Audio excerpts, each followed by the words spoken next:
최소 3,000명에 이르는 사람들이 모두 수사 대상자입니까? 검찰이 범죄자라고 낙인 찍으면 범죄자가 되는 세상이 되었습니까? 갑자기 대한민국의 범죄가 급증한 모양이에요. 헌재에서마저 특별하게 보호해야 된다는 개인정보 수집 사실을 완전히 은폐하지 않았습니까? 이래도 검찰이 사찰을 하고 있는 게 아닙니까? 상식적인 국가가 맞습니까? 이게 자유민주주의 국가입니까? 권력기관이 제멋대로 국민을 사찰할 수 있는 제도 그대로 놔두는 게 대통령의 국정 철학입니까? 특검이라도 해야 할 사안입니다. 적극 추진하겠다고 답변하는 게 당연합니다. 마련하시겠습니까? 예, 누차 말씀드린 것 같이 네, 대전 유성을 황정화 의원입니다. 아까 제가 급하게 상정했었던 그 묻지마 사찰 방지법, 전기통신사업법 일부 개정 법률안에 대해서 대책 토론하겠습니다. 유상임 장관님, 인사청문회 네, 당시에 말씀하세요. 수사기관들의 무차별적 통신 자료, 그러니까 통신 이용자 정보와 통신 사실 자료 다 합쳐서 조회할 거에 대해서 수사 대상자에 한해서 하는 거 아니냐라는 식으로 답변하셨습니다. 기억하시죠? 네, 기억합니다. 네. 이번에 이루어진 이 막무가내 이 사찰은 수사 대상자에 한해서 한 게 아니었습니다. 국회의원들과 그 보좌진 그리고 언론인, 언론학자까지 최소한 3,000명 이상의 개인정보를 무더기로 수사기관이 수집해 갔습니다. 최소 3,000명에 이르는 사람들이 모두 수사 대상자입니까?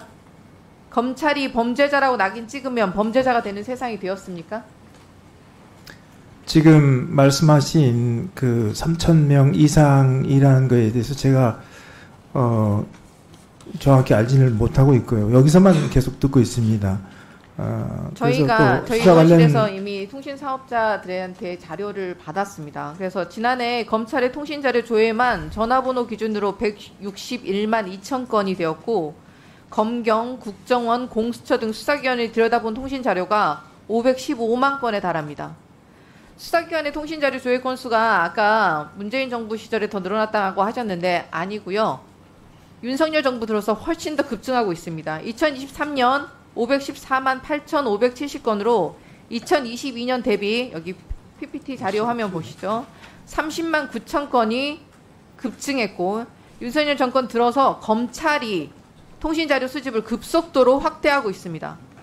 여기서 맨 앞에 빨간 네모 보시면 검찰이 들여다본 통신자료가 2022년에 131만 5천 건에서 23년에 161만 2천 건으로 약 19만 6천 건 증가하면서 한 해 동안의 증가분의 64%를 차지하고 있습니다.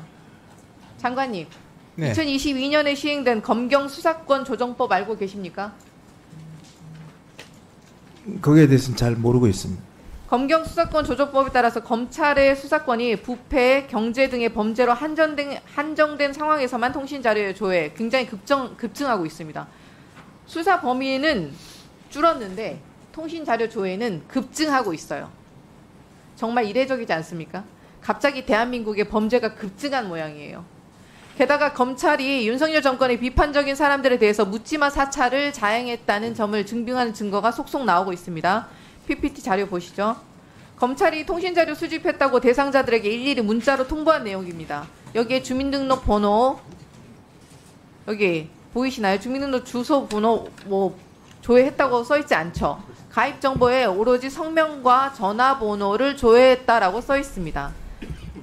그런데 검찰은 저희 의원실 통신사, SKT, LG, U+ 등에서 3통신사들로부터 제출받은 자료에 의하면 전화번호와 성명뿐만이 아니고요. 주민등록번호와 주소도 통째로 넘어갔습니다. 주민번호와 주소 6,352건 등 개인정보 1만 6천여 건을 수집한 것으로 밝혀졌습니다. 검찰은 통신사찰 논란이 불거지자 사찰할 거면 통지를 했겠냐라고 적반하장식의 반응을 보여주었고요.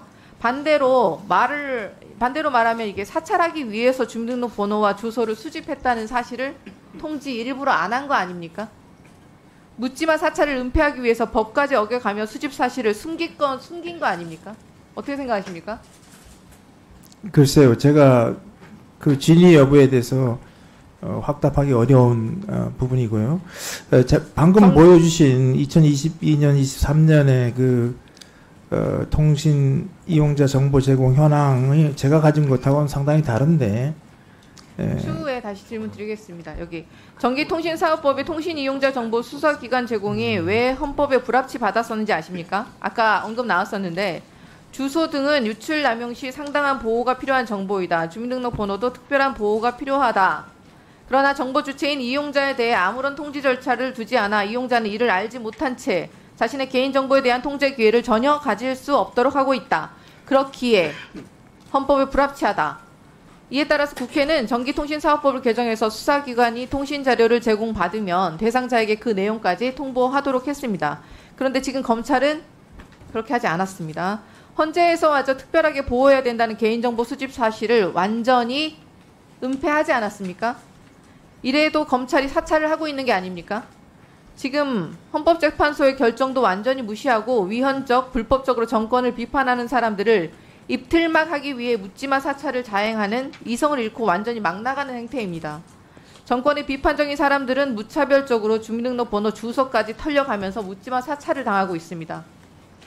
상식적인 국가가 맞습니까? 이게 자유민주주의 국가입니까? 권력기관이 제멋대로 국민을 사찰할 수 있는 제도 그대로 놔두는 게 대통령의 국정 철학입니까? 국민의 권익 보호와 권력기관 견제를 위해서 통신 이용자 정보에 대해서도 최소한 영장주의라도 도입해야 하지 않겠습니까? 이미 영장주의가 도입되어 있는 통신 사실 확인 자료의 경우 수사의 신속성과 기밀성에 문제가 생겼다는 얘기를 들어본 적이 없습니다. 권력기관의 묻지마 사찰법 개정 사안으로 그칠 게 아니라 특검이라도 해야 할 사안입니다. 적극 추진하겠다고 답변하는 게 당연합니다. 통신 이용자 정보의 제공 결정 여부가 통신사 등의 전기통신 사업자들의 재량에 지금 맡겨져 있습니다.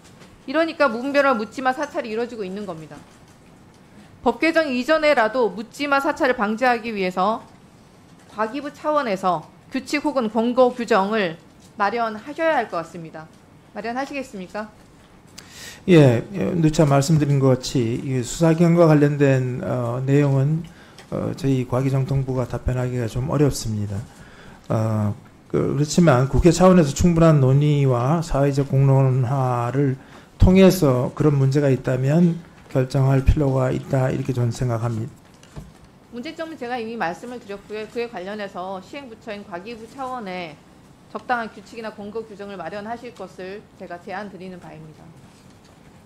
제가 한 가지 말씀 좀 드리고 싶은 거는 아까 2022년, 23년의 통계를 보여주셨는데 제가 가진 통계는 2019년이 가장 많았고 20년, 21년이 조금씩 줄어들어갔어요. 22년이 가장 적었고 23년에 조금 증가하는 이런 추세였는데 아마 이게 조금 그 통계 수치가 좀 다른 것 같아요. 다른 내용이 좀 들어간 수치 같습니다. 뭐 정확한 통계를 다시 양당에 드리도록 하겠습니다.